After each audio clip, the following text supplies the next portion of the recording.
आता कांदा उत्पादक शेतकऱ्यांमध्ये हिंदू समाजाचे सुद्धा शेतकरी आहेत. आता का बिळात जाऊन बसलाय?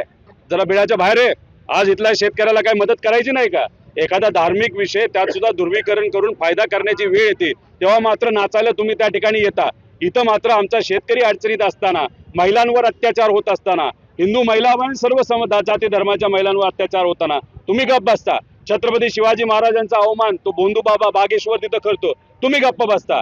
तिथं डॉक्टर बाबासाहेब आंबेडकरांचा अवमान तिथं केला जातो, महात्मा फुलेंचा अवमान केला जातो, तेव्हा तुम्ही गप्प बसता. आणि तुम्हाला वरच्या एका नेत्याने सांगितल्यानंतर मात्र तुम्ही तमाशा त्या ठिकाणी करता.